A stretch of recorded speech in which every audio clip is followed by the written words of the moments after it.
Glórias a Deus, irmãos. Vamos então para a nossa segunda parte da nossa lição.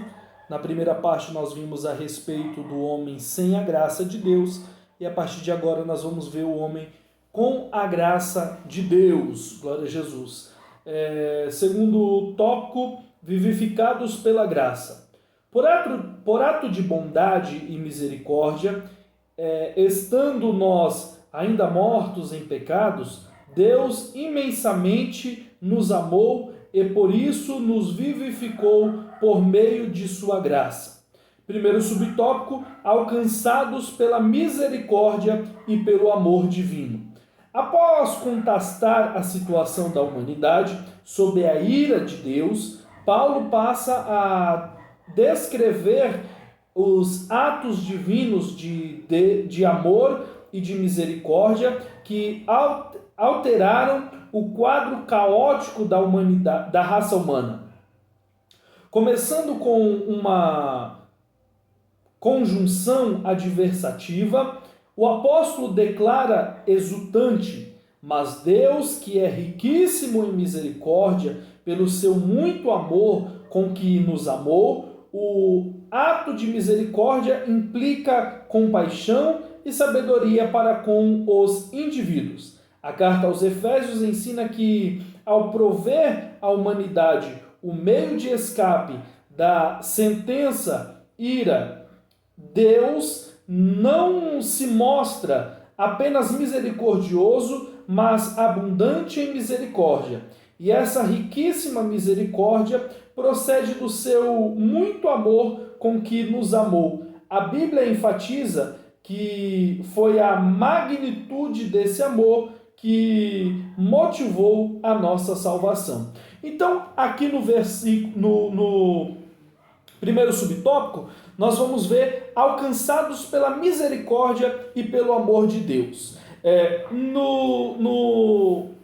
Em João capítulo 3, versículo 16, a palavra de Deus vai dizer assim: mas Deus amou o mundo de tal maneira que deu o seu Filho unigênito para que todo aquele que nele crê não pereça, mas tenha a vida eterna. Então, Deus ele amou tanto a nós que ele olhou para nós, viu uma humanidade que não tinha como sair da condenação, que estava condenado, que estava sentenciado, que estava prestes a se desfalecer, a se deteriorar, e Deus, com o seu infinito e rico amor, ele envia o seu Filho Jesus Cristo para morrer por mim e para morrer por você.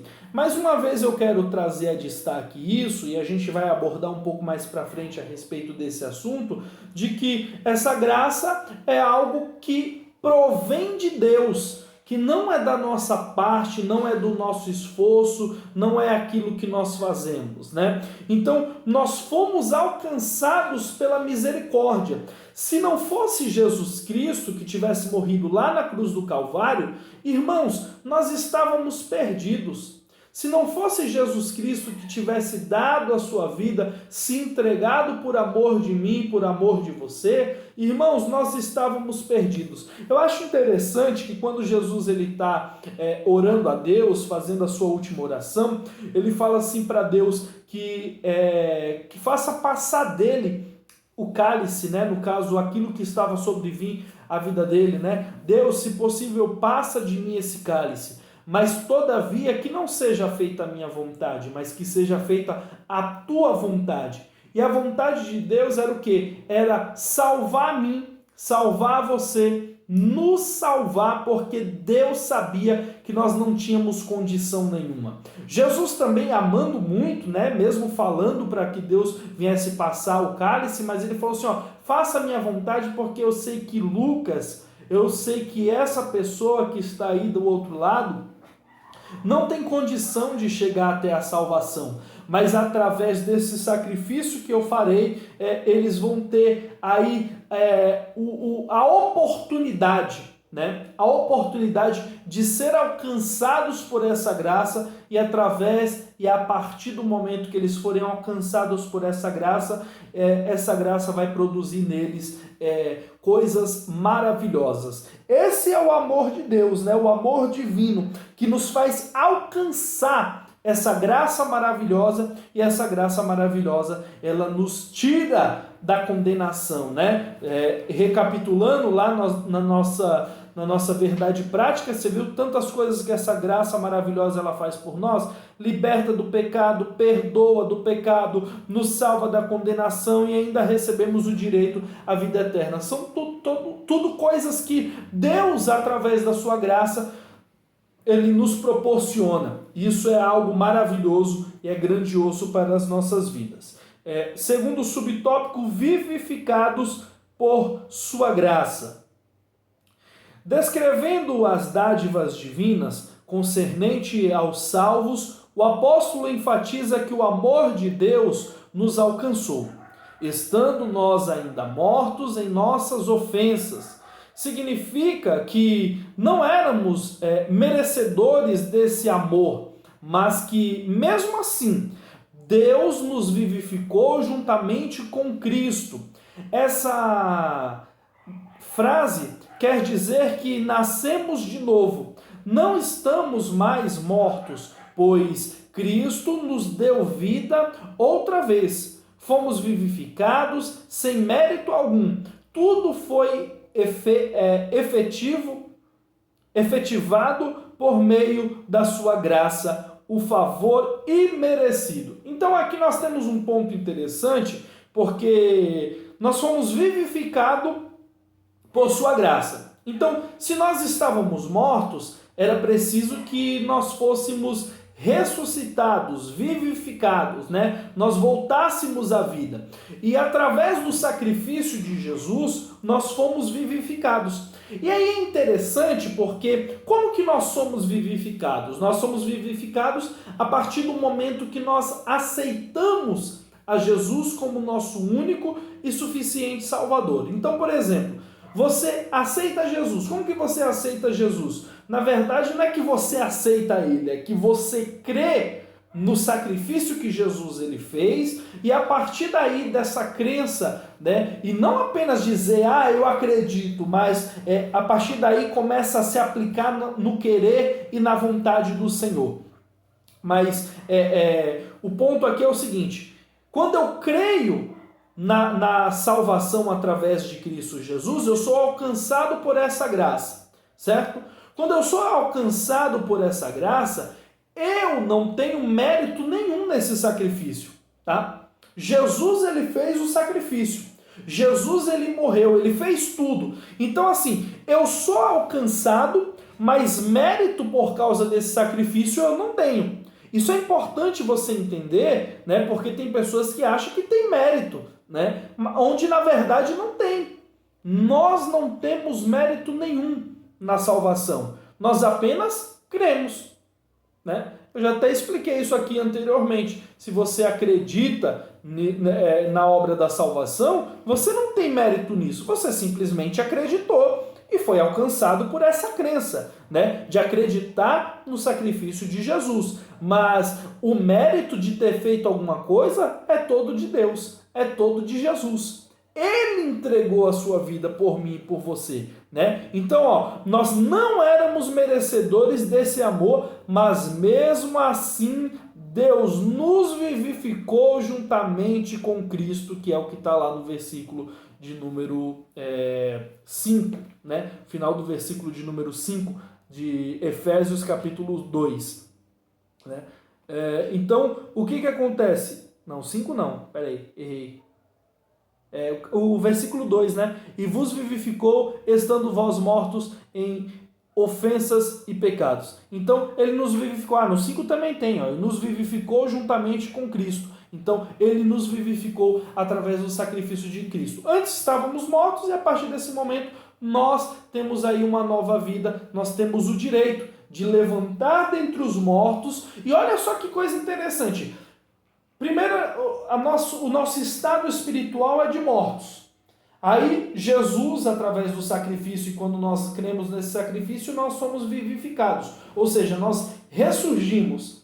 E como se não fosse o bastante, depois, quando a própria palavra de Deus nos garante isso, né? Que como Cristo ressuscitou, nós também ressuscitaremos dos mortos. Olha só que coisa maravilhosa. Se nós não formos alcançados pelo arrebatamento, que é sermos assuntos aos céus através de Jesus Cristo, se nós estivermos mortos, a Bíblia vai dizer que nós, os que morremos, aqueles que morreram, eles ressuscitarão primeiro, depois nós, os que estivermos vivos, seremos arrebatados juntamente com ele nas nuvens. Então, se acontecer da morte física e você morrer com Cristo e em Cristo, ainda tem uma segunda vivificação, uma segunda ressurreição, que é a ressurreição dentre os mortos. Olha que coisa maravilhosa Deus ele nos proporciona, né? Deus ele nos proporciona tantas coisas boas e muitas das vezes nós não nos atentamos, né? Então, nós fomos vivificados sem mérito algum. Coloca isso na sua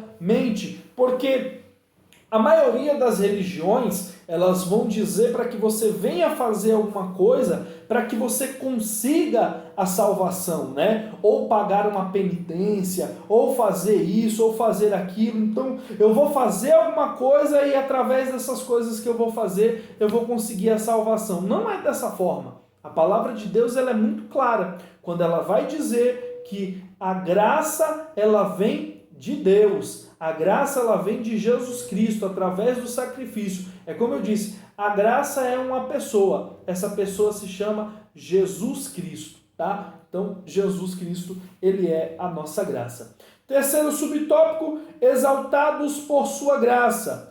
O apóstolo dos gentios ainda destaca que o poder de Deus nos ressuscitou juntamente com ele e nos fez assentar nos lugares celestiais em Cristo.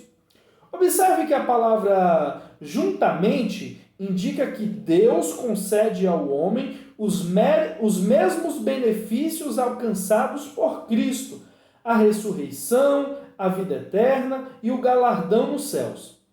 Assim, ao conceder tais bênçãos aos homens, Deus mostrou as abundantes riquezas da sua graça. Desse modo, ratificamos que a salvação e seus privilégios são conferidos pela imensurável graça de Deus, o favor divino e merecido. Então, aqui nós temos uma situação que ela é a seguinte, ó.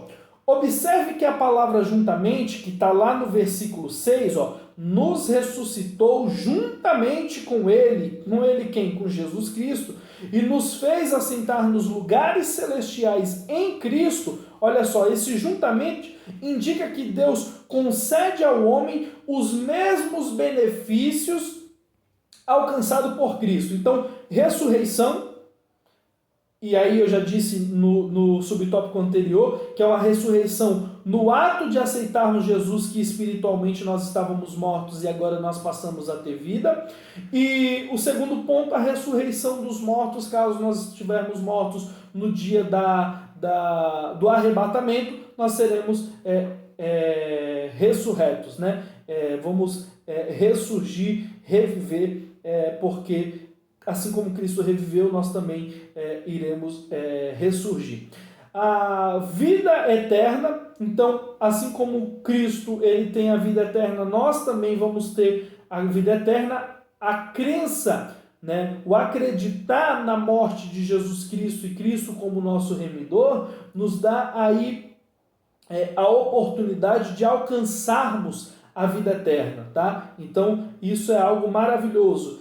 E o galardão dos céus. Irmãos, e aí a gente entra em um ponto interessante, né? Porque como se não bastasse a vida eterna, como se não bastasse a ressurreição, que já é algo suficiente para as nossas vidas, nós ainda temos aí o direito, né, de galardões. Olha só que coisa maravilhosa. Por isso é importante trabalharmos na obra do Senhor, porque quando nós trabalhamos, nós alcançamos galardão da parte de Deus, né? No último dia haverá um julgamento, e nesse julgamento vai ser julgado as nossas obras. Olha que coisa maravilhosa, né? Deus ele vai olhar tudo que nós fizemos, não querendo mostrar a homens, tá? Isso é muito importante nós frisarmos, porque existem muitas pessoas que hoje em dia quer mostrar para o homem, aparecer para o homem, né? E isso é colocado como obras de palha, né? Que quando for provada no fogo, porque as obras elas vão ser provadas no fogo, quando serem provadas no fogo, essas obras elas não têm serventia nenhuma, ela não teve valia nenhuma, porque foi querendo agradar o homem e não querendo agradar a Deus. Então, crente, coloca isso na sua cabeça, principalmente você, obreiro que me ouve, coloca isso em sua mente, né? Seja um crente na igreja e faça as coisas para Deus, não para agradar o pastor, não para agradar os irmãos, mas para agradar a Deus. Automaticamente, quando você agrada a Deus, você agrada o seu pastor, você agrada os irmãos e todos ficam felizes. Então tem pessoas que querem fazer alguma coisa para poder mostrar para o homem. Não se preocupe em mostrar o homem, se preocupe em mostrar Deus. É Ele que deve ser reverenciado, foi Ele que entregou o seu filho, foi Jesus que deu a sua vida por causa de mim, por causa de você. Então agrade a Ele, que as suas obras não seja esperando um reconhecimento humano, mas que seja esperando um reconhecimento em Deus. E isso daqui, esse texto, ele nos mostra exatamente isso, tá? Que as obras, que essa graça, ela nos dá o galardão, e esse galardão, ele vem juntamente com aquilo que você faz para Deus. Não para ser salvo, a gente vai ver no próximo tópico, tá? Mas para receber galardão da parte de Deus. As obras, elas não servem para salvação. A gente vai ver daqui a pouco, tá? Mas só para frisar isso daí, eu quero que você faça... Não que eu quero, né? Deus quer que você faça as obras, que você entregue a sua vida em fazer a vontade de Deus, mas que tudo isso seja feito com o intuito de agradecer a Deus por isso daqui. Irmãos, quando nós nos aplicamos em obedecer e em fazer a vontade de Deus, nós agradecemos a Deus por tudo quanto Ele faz para as nossas vidas. Olha só que coisas maravilhosas Deus ele nos faz, né? E quando nós entendemos isso, nós nos colocamos na vontade de Deus para fazer o querer do Senhor e Ele se alegra com isso. Então, tente de alguma forma, na obra de Deus, retribuir essa maravilhosa graça que Ele nos alcançou. Eu e você não éramos dignos, eu e você estávamos sentenciados à morte eterna, mas através de Jesus Cristo nós conseguimos ter vida e temos com abundância. No finalzinho lá diz, desse modo ratificamos que a salvação e seus privilégios são conferidos pela imensurável graça de Deus, o favor imerecido. Então, favor imerecido. Você não merece, eu não mereço, mas através do sacrifício de Jesus nós alcançamos. Então, não despreze e aproveite tudo quanto Cristo te dá. Terceiro tópico, a salvação não vem das obras, tá? A salvação não vem das obras. Em Efésios capítulo 2, do versículo 8 ao 10, Paulo revela que a salvação não depende de obras humanas, porque pela graça sois salvos por meio da fé. Porém, uma vez salvo, o crente deve praticar boas obras. Então, as obras não servem para a salvação, mas servem como uma amostra de que você é salvo em Cristo Jesus, tá? Então guarde isso, porque não devemos fazer obras para ser salvo, mas quem é salvo faz obras. Primeiro subtópico, graça como meio de salvação. A salvação inclui a libertação do morto, da escravidão do pecado e da ira vindoura. Ao mesmo tempo, permite ao salvo desfrutar de todas as bênçãos espirituais descritas em Efésios capítulo 2, do versículo 1 ao versículo 7. Portanto, a salvação é o livramento do poder da maldição, do pecado e da morte, e a ressurreição e a restituição do homem à comunhão com Deus, uma bênção concedida a todos que recebem Cristo como Salvador. Então, só parar um pouquinho aqui.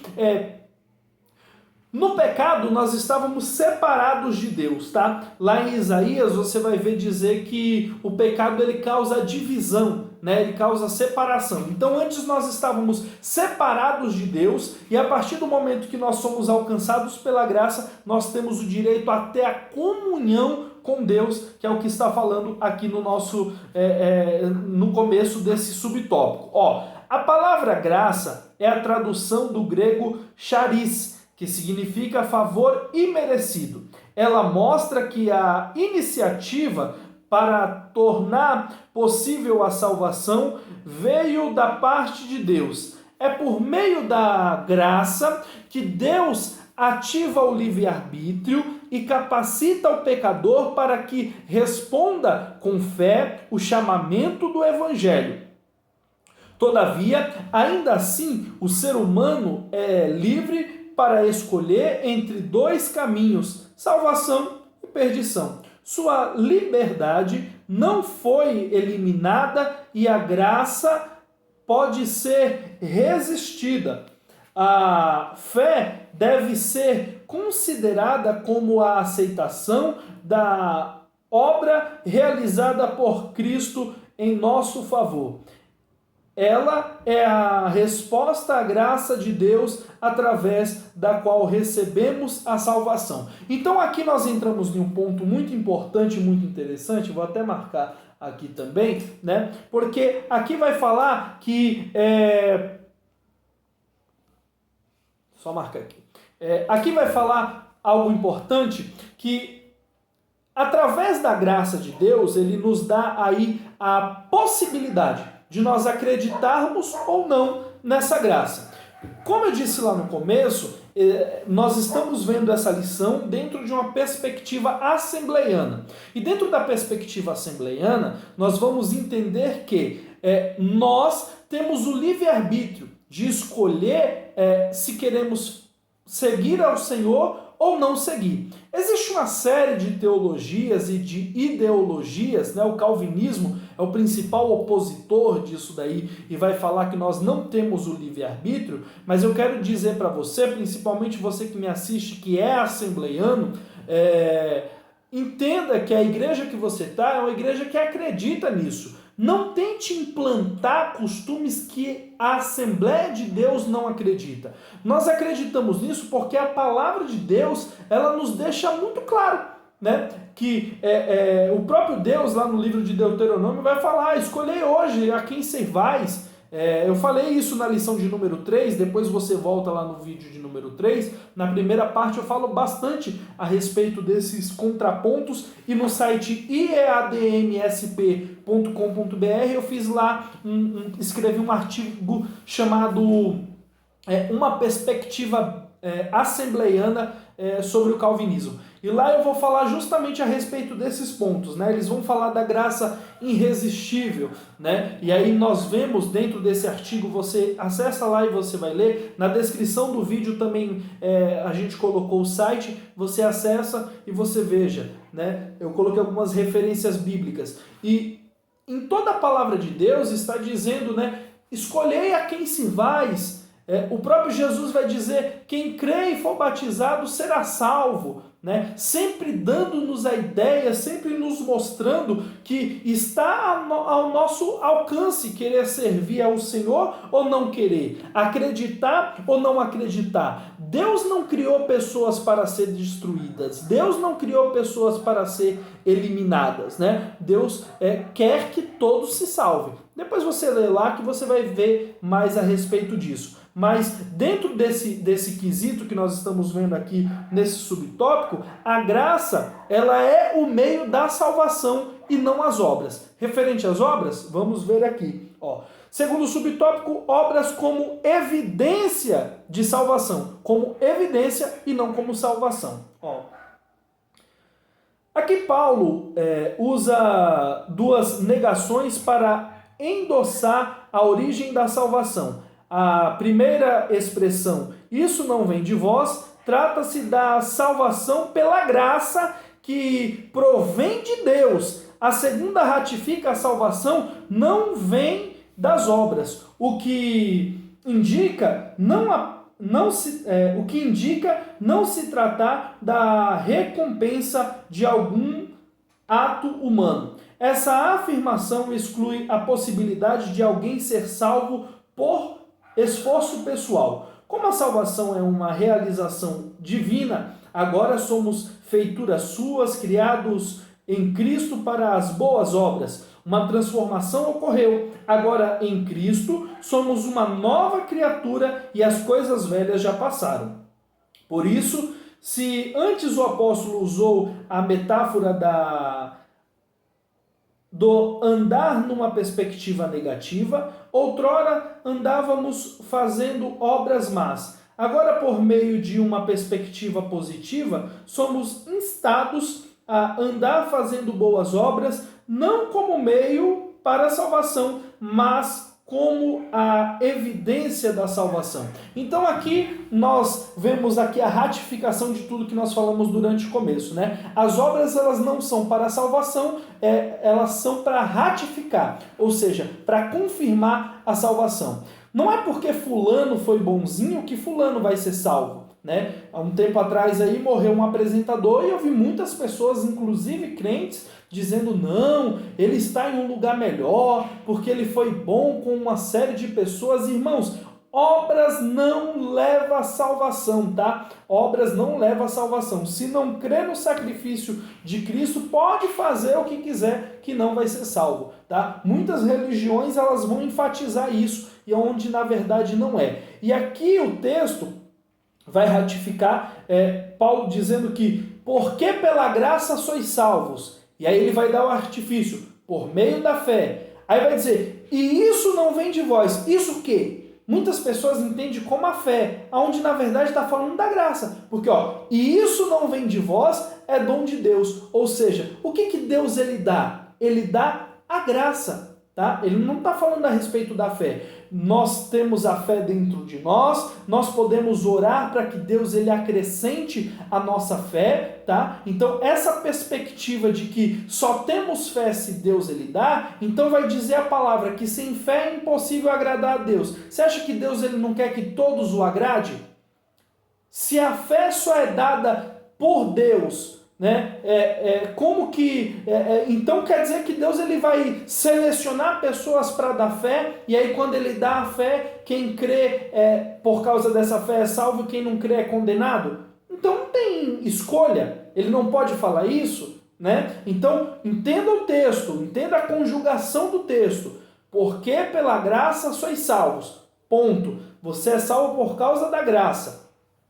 Por meio da fé, ou seja, quando você crê, quando você acredita na graça. E isso que é a graça, não vem de vós, é dom de Deus, tá? Então tem pessoas que acham que por crer, por acreditar, ele é bom nisso, ele tem mérito nisso. Não tem mérito nenhum. É o que o texto está dizendo. Pela graça sois salvos por meio da fé, mas a graça não vem de você. Você não faz nada. Você só acredita, e o sacrifício de Jesus ele é suficiente para poder contemplar tudo, tá? Essas afirmações excluem a possibilidade de alguém ser salvo por esforço pessoal. Então a palavra de Deus ela é muito clara, e ela deixa bem claro para mim e para você que nós somos salvos por causa da graça do nosso Senhor e Salvador Jesus Cristo. Conclusão: antes da regeneração, éramos filhos da ira e condenados à perdição eterna. Por ato do amor divino, por meio de sua maravilhosa graça, nos tornamos filhos por adoção. Essa gloriosa salvação nos foi concedida independente de nossas obras. A partir da salvação, passamos a praticar boas obras que glorificam a Deus, nosso Pai. Então, quando você é salvo, você aceita Jesus e você é alcançado por essa graça, as obras, ela tem que seguir você. Você tem que dar fruto na presença de Deus, para que Deus ele se alegre em você e que as pessoas vejam a diferença, vejam a transformação, vejam que você é uma pessoa mudada, transformada, regenerada através do sangue de Jesus Cristo, nosso Senhor. Amém? Que Deus os abençoe. Eu gostaria de orar pela sua vida agora, e eu tenho certeza que Deus ele irá alcançar a sua vida, a sua família e toda a sua parentela. Amém? Ore comigo. Querido Deus, eterno Pai, graças te dou, Senhor, por esta oportunidade, por esta palavra pregada, Senhor, por esta lição, meu Deus, lecionada aos teus filhos. Meu Deus, que esta palavra entre no coração dos teus servos e que eles venham entender, Senhor, e compreender a tua palavra da maneira que ela é. Meu Deus, sem engano, sem interferências externas, mas que eles venham entender a tua palavra, Senhor, da maneira que ela é. Meu Deus, que a tua palavra venha penetrar nos corações e venha os encher, Senhor, do teu Espírito Santo. Meu Deus, os alegrando, Senhor, pela tremenda graça maravilhosa e merecida que o Senhor nos alcançou. Deus, invada o coração deste homem, desta mulher, de alegria, reconhecendo a graça que o Senhor nos dera, meu Deus, e que eles venham, Senhor, executar obras dignas de galardão, dignas de valor, meu Deus, na tua presença e sejam cheios do teu Espírito Santo. Deus, que o Senhor venha alcançar a vida de cada um dos teus servos que estão assistindo a este vídeo e não apenas a vida deles, mas de todos a parentela, os familiares e todos quantos cercam, amigos e a todos. Deus, que o Senhor abençoe a casa de cada um e o Senhor venha abençoar de uma maneira poderosa. Ser conosco, meu Deus, é o que nós te pedimos e desde já te agradecemos em o nome de Jesus. Que Deus abençoe a sua vida. Espero que esta aula tenha sido edificante para a tua vida e que o nome de Jesus seja glorificado através da sua vida. Amém? Que Deus abençoe e fique na paz do Senhor Jesus. Amém.